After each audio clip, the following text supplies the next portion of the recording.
नमस्कार, मैं doctor M Shukla अपने YouTube चैनल पर आप सभी का हार्दिक स्वागत करता हूं। आज हम लोग एक नए बिंदु को लेकर के चर्चा करने जा रहे हैं, जो है मूल्यों में गिरावट।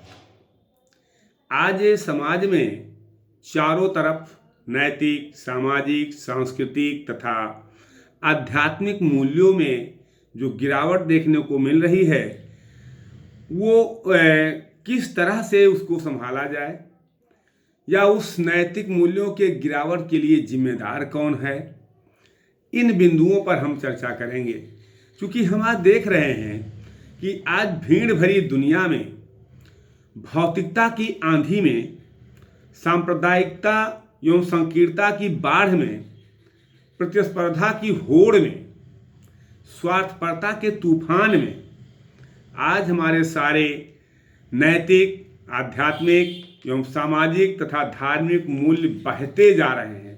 एक प्रकार से ऐसी बाढ़ आई है स्वार्थपरता की, ऐसी बाढ़ औई है संकीर्णता की, ऐसी बाढ़ आई है प्रतिस्पर्धा की, ऐसी बाढ़ आई है सांप्रदायिकता की, जिसमें मूल्यों का कोई औचित्य नहीं रह गया है। आज हमारे सभी सामाजिक मूल्य, नैतिक मूल्य, इनमें गिरावट देखने को मिल रहा है। और जब नैतिक मूल्यों में गिरावट होगा, जब नैतिक मूल्यों का ह्रास होगा, तो निश्चित रूप से शिक्षा में भी गिरावट देखने को मिल रही है। और आज जो शिक्षा की स्थिति है, उसको आपसे कुछ छुपा नहीं है। आप देख रहे हैं कि आज शिक्षा की स्थिति क्या है। आज समाज में सामान्य व्यक्ति ये धारणा बन गई है कि जो आदमी मेहनत करने वाला है, जो आदमी ईमानदार है, वो पिस रहा है।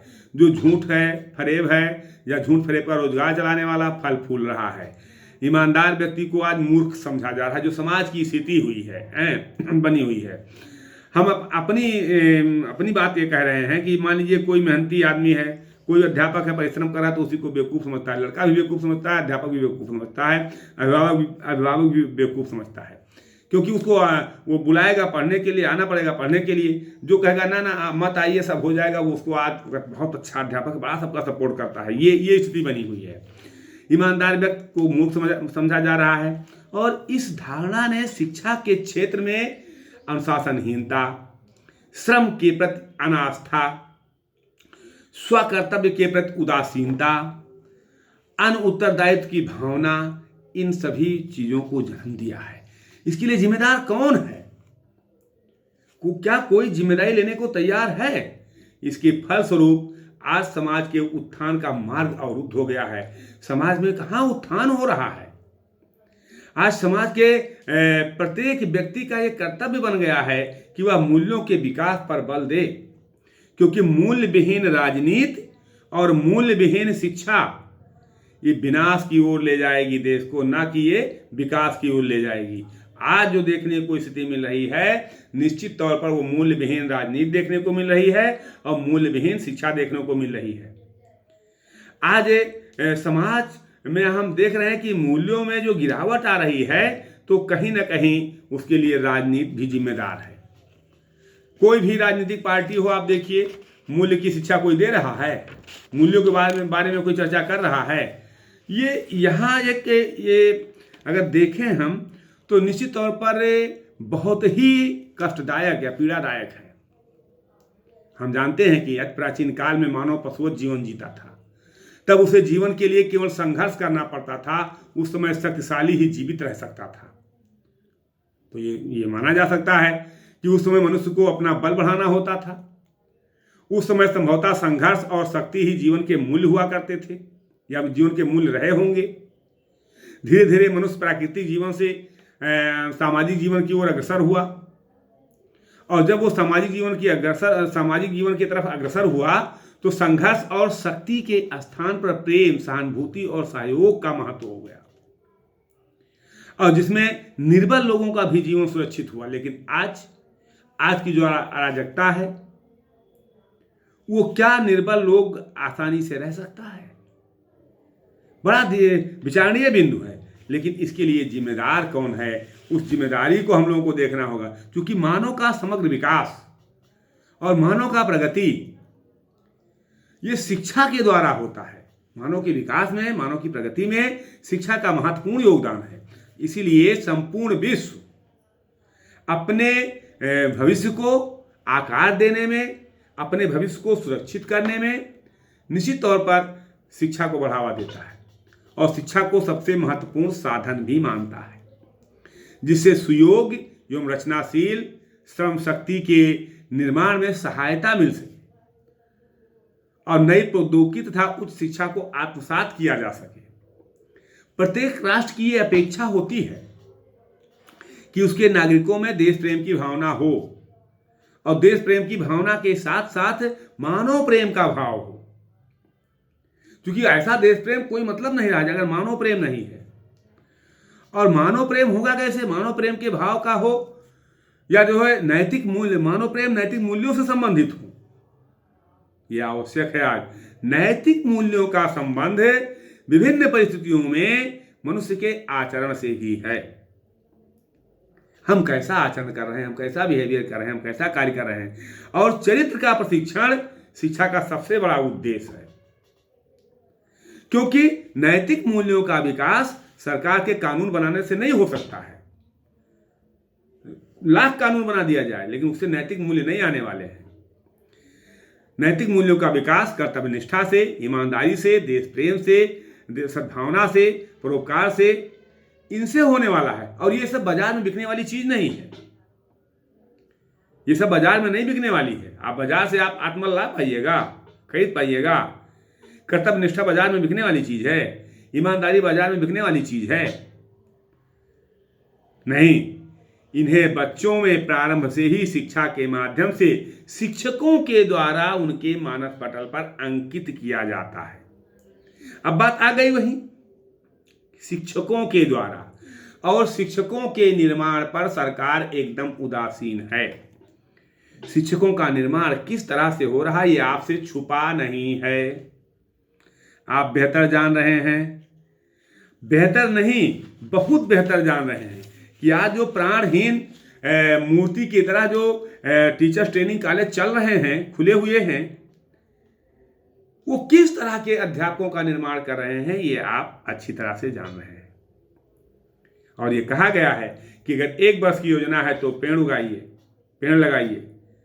सॉरी, 1 वर्ष की योजना है तो अन्न उगाइए, 10 वर्ष की योजना है तो पेड़ लगाइए, और 100 वर्ष की योजना है तो मनुष्य बनाइए। और मनुष्य का निर्माण होता है शिक्षा के माध्यम से। तो शिक्षा के माध्यम से, और शिक्षा देने का दायित्व किसका है? अध्यापकों का। तो कोई भी देश अपने अध्यापकों के स्तर से ऊपर नहीं उठ सकता है, और योग्य अध्यापकों का देश उज्जवल भविष्य का देश माना जाता है। लेकिन वास्तव में अगर देखा जाए तो हम देखते हैं इस बात को कि शिक्षा के उद्देश्य कितने भी श्रेष्ठ क्यों ना हो, कितने भी महान क्यों ना हो, कितने भी अग्रदर्शी क्यों ना हो, पाठ्यक्रम कितना भी उपयोगी क्यों ना हो, जनतंत्रीय क्यों ना हो, लचीला क्यों ना हो और व्यापक क्यों ना हो, शिक्षण विधियां कितनी भी मनोवैज्ञानिक और छात्रोपयोगी क्यों ना हो, शिक्षण सामग्री कितनी भी अच्छी क्यों ना हो, कितनी भी प्रभावशाली क्यों ना हो, रुचिपूर्ण क्यों ना हो, भौतिक सुविधाएं कितना भी उपलब्ध क्यों ना हो, अगर शिक्षक अच्छा नहीं है, यदि शिक्षक प्रभावशाली नहीं है तो, और वो अपने विषय का विशेषज्ञ नहीं है, उसे अपने कार्य में रुचि नहीं है और उसका दृष्टिकोण व्यापक नहीं है, तो वह समाज की आवश्यकताओं को, जो आवश्यकता समाज की है उसको फुलफिल नहीं कर सकता है। अर्थात एक योग्य शिक्षक ही अपने कार्य एवं व्यवहार तथा व्यक्तित्व के द्वारा छात्रों का सर्वांगीण विकास कर सकता है। क्योंकि अध्यापकों के पास धर्म की धरोहर होती है, मर्यादाओं का निक्षेप होता है और इतिहास की थाती होती है, जिसे संभाल कर रखना अध्यापक का दायित्व होता है और आने वाली पीढ़ी को अध्यापकों से हस्तांतरित करता है। लेकिन आज अध्यापक है कहां? आज ये विचारणीय बिंदु है कि आज अध्यापक है कहां। जिस दिन अध्यापक अपने इस दायित्वों से विमुख हो जाएगा उस दिन धूप का रंग काला पड़ जाएगा। मेरे कहने का तात्पर्य यहां यह है कि आज अगर देश में कहीं कोई गिरावट आया है, देश में अगर सबसे बड़ी कमजोरी कहीं आई है तो वो है शिक्षा का क्षेत्र। और शिक्षा के क्षेत्र में भी अध्यापक शिक्षा, जो शिक्षक प्रशिक्षण संस्थान है, वो चाहे बीएड हो, चाहे डीएलएड हो, चाहे बीटीसी हो, ये अध्यापक विहीन जो शिक्षण संस्थाएं चल रही, क्या सरकार नहीं देख रही है? सरकार के पास कितने सरकारी संस्थान हैं जहां पर शिक्षक प्रशिक्षण हो रहा है। सरकार कहती है हम गुणवत्तापूर्ण शिक्षा देंगे, कहाँ से देंगे? और किसी भी राजनीतिक दल के द्वारा ये बात उठाया भी नहीं जा रहा है। तो ये शिक्षा, अध्यापक शिक्षा की गुणवत्ता से संबंधित मामला चिंता का विषय है। इसलिए चिंता का विषय है कि यही अध्यापक आने वाले समय में हमारे देश के नौनिहालों की शिक्षा का व्यवस्था करेंगे, हमारे देश के नौनिहालों को शिक्षा देंगे। और समय एक कोरा चेक है, आप जानते हैं कि समय एक कोरा चेक है, उस पर श्रम की कलम और विचार की स्याही से मूल्य अध्यापकों के द्वारा ही भरा जाता है। और उन मूल्यों को भरने में आज अध्यापक समर्थ अपने आप को नहीं पा रहा है, क्योंकि डॉक्टर ब्राउन की परिभाषा है कि जब अध्यापक दौड़ता है तो उसके छात्र चलते हैं, जब अध्यापक चलता है तो उसके छात्र बैठ जाते हैं, और जब अध्यापक बैठ जाता है तो उसके छात्र सो जाते हैं। तो ऐसी स्थिति जब बनी हुई है, जिस देश के अध्यापक सो गए वो देश सो जाता है, और आज यही बना हुआ है। अध्यापक अपने श्रम और विचार से मिलाकर के जो मूल्य छात्रों के मानस पटल पर अंकित कर देता है, वो उनके जीवन भर काम देता है। तो जिस देश का छात्र सो गया वो देश सो गया, लेकिन इसको कोई देख नहीं रहा है। बालक के व्यक्तित्व को आकार देने में शिक्षकों का महत्वपूर्ण योगदान होता है।